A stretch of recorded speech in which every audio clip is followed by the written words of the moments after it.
How's it going, Yankee fans? Welcome back to Fireside Yankees with your boys Alex and Ryan. So we're talking about some players the Yankees have outrighted or reassigned or sent to minor league camp in AAA over the last 24 hours. 7 of these guys, actually. And Jordan Groshans cleared waivers after being outrighted, lands with the AAA roster. So former Blue Jays top prospect, one of their top guys, will have a chance to kind of, take a step forward and maybe put some of the darker paths behind him. And the Yankees did move Ben Rice, Chase Hampton, Art Warren to minor league camp. We'll discuss what that means, and a couple guys that are heading to AAA, some pitchers that could have an impact in 2024 down the road if the Yankees need them. But Ryan, before we dive into it, how you do today, my friend?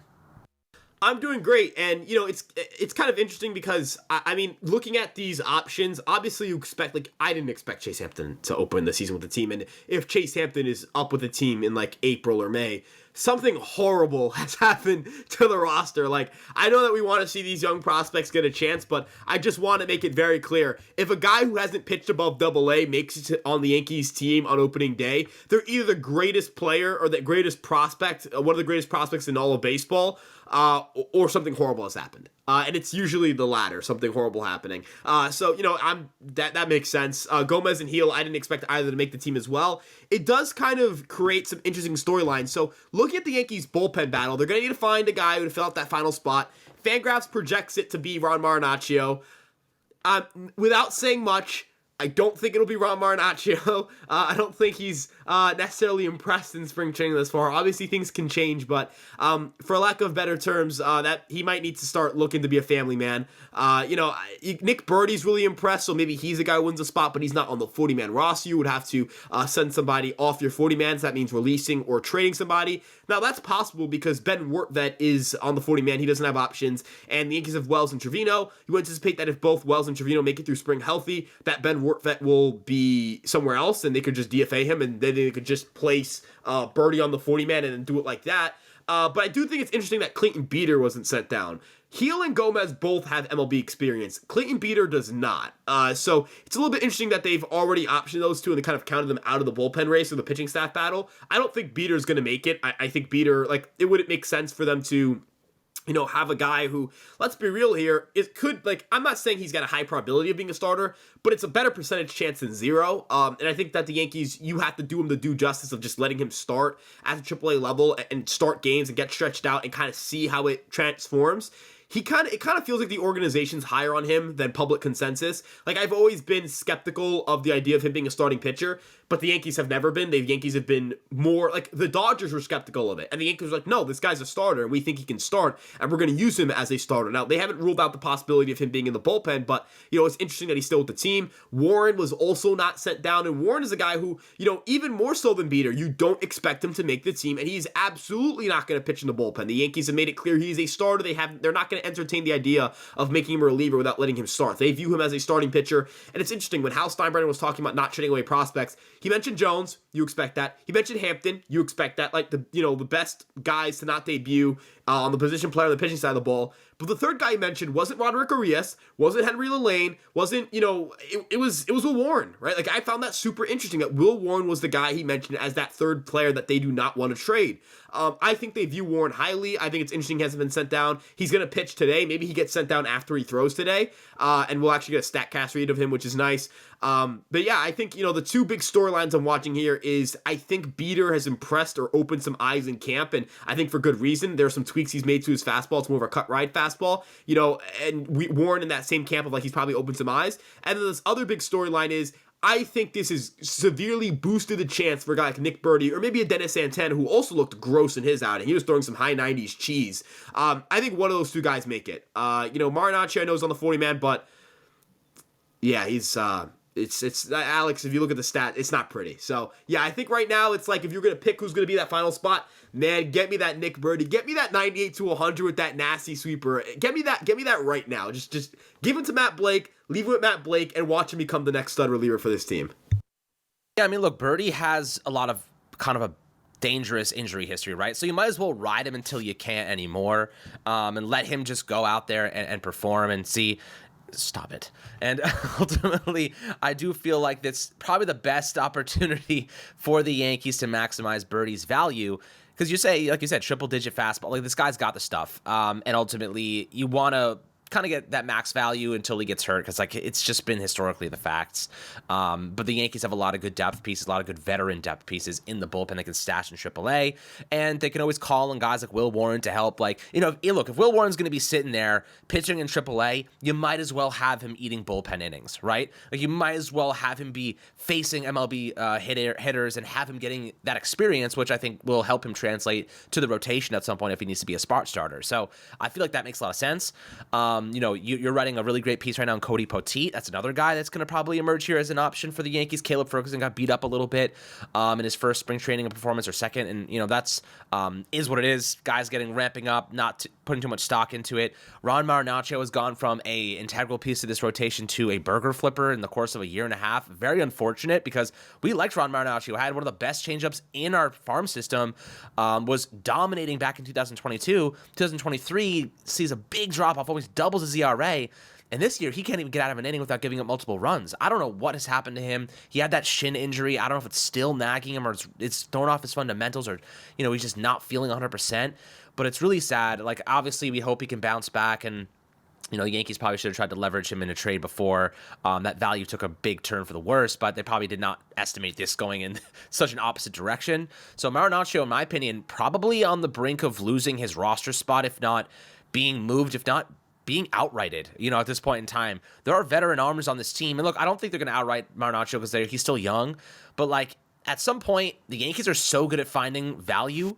If you have a guy that is just not, like, making, developmental strides, just not taking steps forward, you kind of have to cut bait at some point if it's a relief pitcher, if you're the Yankees, because you're so good at finding those guys. But, do you think Will Warren starts out of the bullpen this upcoming year? I think if you're going to have him in AAA eating innings, you might as well have him out of the bullpen, because there's going to be injuries, right? Like, we still don't have Efros. We still don't have Trevino. Like, Jonathan Loizaga, like, always gets hurt, knock on wood. How early do you think we see Will Warren? Do you think he starts the season on the active roster? Do you think they start him in AAA? And then, for now, he still remains with the Yankees. Yeah, so the reason I push back on Warren out of the bullpen to open the season, as things go on during regular season, you got to just do what you got to do to win games. The reason I think that is because he can get stretched out in AAA, and if the rotation has an injury, you can just slot Warren in. You don't have to build them up. He's ready to go, give you 5-6 innings, and I think that's super valuable because, one thing that's been talked about but not enough is, let's say Luke Weaver opens the year, he's in the bullpen, he doesn't start. And it's about June, and that's when an injury happens to the rotation. Weaver has not been built up for months, and he would not have been built up to start. You're not sure if you can just throw him in the rotation and say, give me 5 or 6 innings. So that's where having Warren built up really helps. You mentioned Cody Poteet. Cody Poteet's interesting because unlike some of the other minor league free agents, he is on their 40-man roster. He does have minor league options, so they can send him up and down. It was a major league deal, so they had to put him on the 40-man. He's really impressive, man. I mean, I ran his stuff through Robert Frey's Stuff Plus model, and to kind of give you guys context, 100 is average. Anything above 150 is really good. Anything above 200 is elite. So, like, if you're between 100 and 150, you've got a good pitch, an above average pitch. 150 to 200, that's a really good pitch. 200 above, that's an elite pitch. 121 on the four-seamer, so that's above average. 174 on the sinker and the slider, so those are really good pitches. Curveball and changeup both 110, 117, so above average pitches. That's 5 above average pitches, 2 of them being really good ones. I like that. I like that in a pitcher. I like a pitcher who has different movement profiles, who can move the ball different ways, and when they do go to any pitch, it's an above average pitch in terms of stuff. Obviously, command, location, those are things that can be a lot more fickle. He is coming back from a couple of injuries, so, how good his command is, how sharp his location is, that's yet to be seen, but Alex, the Yankees really did their homework on this guy, and I think he could be a really nice asset for this team, whether it's out the bullpen, whether it's in the rotation. I think they're going to be a little more flexible with Poteet, not as much as Warren in the sense of, I think they'll be more willing to go to him in the bullpen if need be. I think Warren they view as a long-term piece, so they want him to be a starter.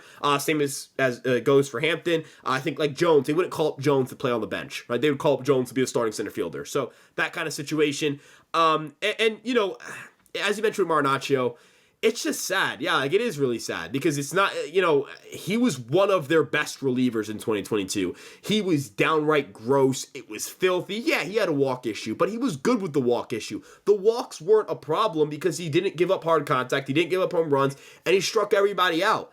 Now that isn't the case. And, I hope that he figures something out because it would not only help this team, but for his sake, it just feels like the confidence is broken for him. I don't even know if it's a mechanical or injury thing. I think the guy is just like, I can't get out. He can't throw strikes. He can't keep the ball in the yard. It's unfortunate. It's sad. It's sad to see. But yeah, no, like you can't rely on him. I kind of thought he had a chance to be a little bit of an X factor, kind of, surprising people a little bit, but it's brutal so far. I'm not saying that's going to be the case throughout the season. I'm not saying that spring training is indicative of your regular season, but it's not looking good. Like you should not rely on Ron Marinaccio to save your bullpen. He should be a nice, pleasant surprise if he does. I'm not saying you're supposed to rely on Nick Birdie or Dennis Santana, but they're a little bit maybe safer bets. And I like what you said about Birdie is a guy that is going to get hurt, or you anticipate could get hurt. You kind of just hope that he gives you valuable innings and wins you some games. And, if he gets hurt, then you can turn to somebody else. You just need him to give you something. He's a non-roster invite. The Yankees didn't guarantee him any money. The Yankees aren't paying him $5-6 million a year. You mentioned another guy like Loizaga. Loizaga is a guy where they need something from him because, man, when he's healthy, he's so good, right? Like, it's not even a matter of, like, Marinaccio where it's like, I don't even know if he's good anymore, or Birdie where it's like, well, he hasn't proved it yet at the major league level. Man, Loizaga's straight up filthy. I mean, that 2022 postseason, man, they basically said, dude, we need you to throw every single day. And he was a baller. I mean, big time moments. It doesn't matter the spot. It doesn't matter the situation. I've always viewed Loizaga as the guy I trust the most. The guy that when it's the big spot, when I need a big out, Jonathan Loizaga comes up and gets it done. He doesn't give up home runs. That sinker is nasty. That turbo sinker, I mean, good God, Alex. That thing just dances. The curveball dances. The changeup dances. And it's like a 92, 93 mile per hour changeup. What? That's just stupid. You know what I mean? 101 mile an hour sinkers, bowling balls running at you, curveballs that are like sweeping sliders like 87, 88, changeup at 93, 94, four seamers that ride through the zone at 97, 98. Alex, that's just stupid, right? Like, that's stupid. A 4-pitch reliever with 4 above average plus pitches, that's stupid. That's just not fair. Like, Clay Holmes is a great reliever, don't get me wrong, but he has 2 pitches. Loiza's got 4. It's just stupid. It's silly. It's not fair. It doesn't make sense. It's video game-like. It's all of the, adjectives, words you want to use to describe that arsenal. It's downright filthy. It's unfortunate he can't stay healthy. I really, really hope we can get at least 40 innings out of him, and then get him in the postseason. Get him right for that postseason. You get him right in that postseason, I promise you he'll shut down any lineup. Look, maybe this ages poorly. I don't really care. I go to Houston, I go to Texas, I go to Seattle, I go to Toronto, Baltimore, whatever it may be. Loizaga's on that mound. He is shutting anybody down in the postseason. That guy is lights out. He is electric. I think, imagine him and Holmes, fully healthy going, just, you know what I mean? And you get a season out of Birdie where he's throwing 100 mile per hour gas. Look, a lot of guys in the Yankee bullpen are sinker ballers. Nick Birdie's a 4-seam guy. He does have a sinker, but he's, his 4-seamer is one of his best pitches, if not his best pitch. We're talking 100 mile per hour gas. This is a gas station here. The Yankees are just pumping out dudes who throw hard. Ian Hamilton's one of the softest throwers in the bullpen. He's throwing 80, 90, 94, 95, 96. Ferguson, I know he struggled, but he's got cheddar.